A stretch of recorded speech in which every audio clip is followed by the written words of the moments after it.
the big one that I try to tell everybody each year is your baby, is the Game and Play.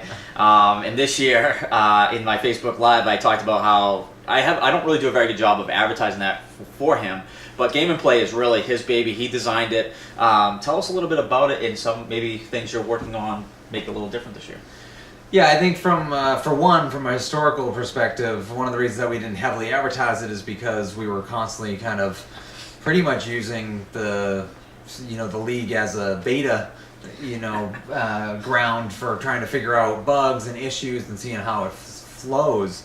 But over the last couple of years, we've been pretty stable in the sense that the idea of it is twofold. One is to kind of, have an insight into the game to see exactly what's happening, but also to give you a time perspective as to, parents that drop off their kids can then look at the Game and Play to see exactly when they can come back, especially with the bridge in Gloucester timing, things like that. We've always had ideas of even tracking whether that thing was open or not. So those are the two focuses. So one is just bringing, interest into it to see how many people are using it and checking it out, because there's a lot of features already embedded in it where we do track face-offs and shots, and we track it, live while it's happening in the game.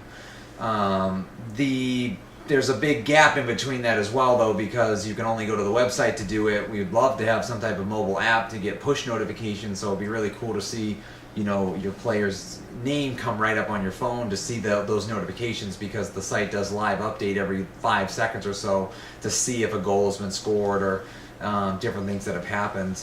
We're always trying to focus on better goalie stats as well. I think that's somewhere that we've always been a little lacking, even though we do try to track save percentage based on the shots and the goals against and things like that. And then the other thing that we're trying to focus on this year that kind of bleeds into Game and Play, but also the website, is photos and videos. And one of the big areas that we want to incorporate is have all of the videos kind of linked to the goal, so we can have a highlight reel kind of at the end of the game or posted later that night of each goal that was scored in the game, and kind of have it stitched together in a highlight reel. So we're really hoping to do that, even with some, innovative, GoPro cameras on the net or somewhere where it can just track the game throughout the progress and things like that. So there's that, and as I mentioned, the photos, which Kyle could probably even speak better to, is how we want to kind of get photos to the site as well. Absolutely. I mean, what we're trying to make the website a little bit, like I mentioned before, a little bit more interactive for our parents and players to go to and see.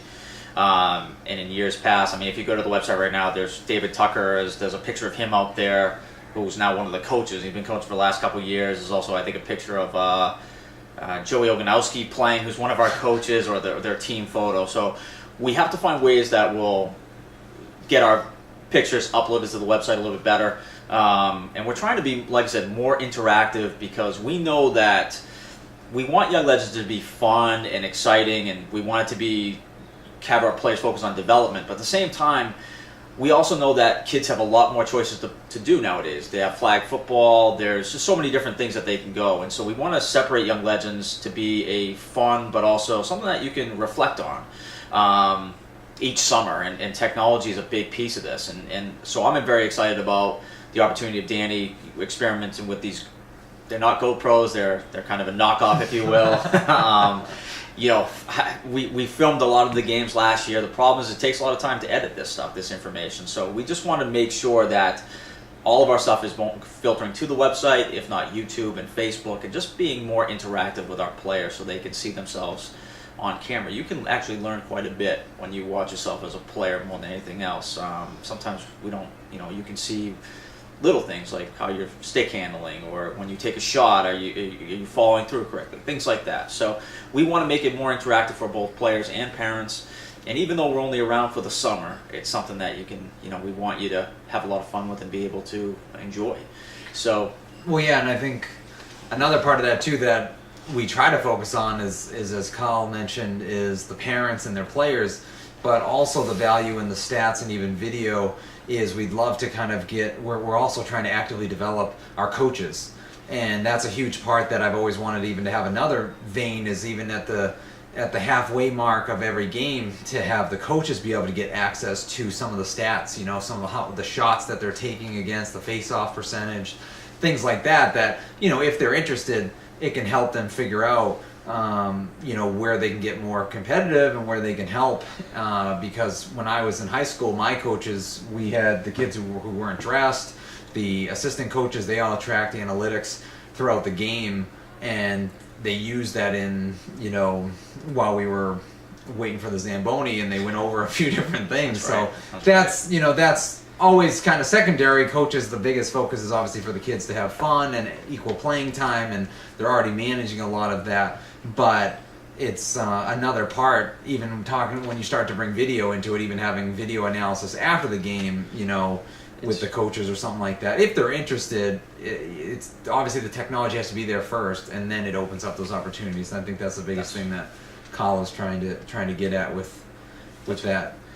That's a great point, because I didn't think it. We're using some of the videos that we had last year during our coaches clinic to evaluate mostly learning opportunities for our coaches, where they could have shown a kid, maybe you shouldn't have made this pass versus, could you have taken the ball up closer than that, things like that. So, and again, we do want to develop our coaching staff. They're going to be a huge part of our future. So, I'm glad you brought that up, because I didn't even think of that.